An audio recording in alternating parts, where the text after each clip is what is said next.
The point to this wee brief video, guys, is to show you the boost function of the converter actually in operation.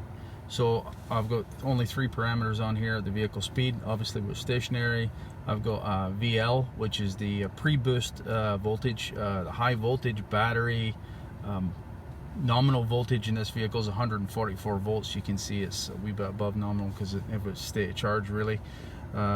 Currently at 169, and you can see the post boost voltage as well is there. For what reason? Well, if you have a nominal battery of 144 volts, if that's all you ever applied to the inverter, that would limit the amount of power you could generate. Obviously that would mean that you would have to have rather large size cabling in order to accommodate high power at the motor. Yeah, so in order to keep both the motor itself, I suppose, reasonable size, and the cabling, because the actual the gauge of the wiring going to the 3-phase motor is actually surprisingly light, what they do is employ a boost converter in order to have high voltage. So obviously you could drop the current requirements and have respectable power, right?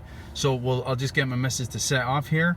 So you'll see that so long as the torque demand is reasonable, that the boost is fairly limited, right?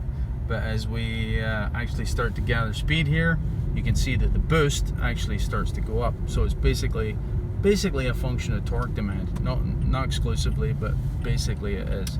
So we're just got a wee bit straight here. I'll just get you put on a wee burst of, and you can see that the voltage actually went as high as what, 522 there, I guess was the max there, guys.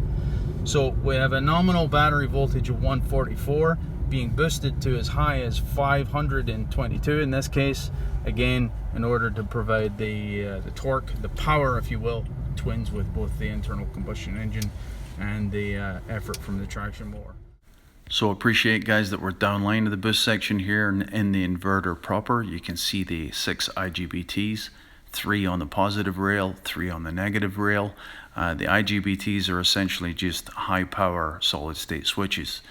At the gate, the controlling element of the IGBTs themselves, there is a sinusoidal pulse width modulated control signal applied that forces the IGBTs to toggle in such a manner that their output synthesizes a 3-phase high voltage signal applied to the motor generators.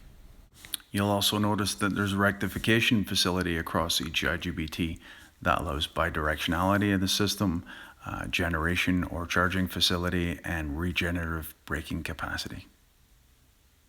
That's it. Cheers.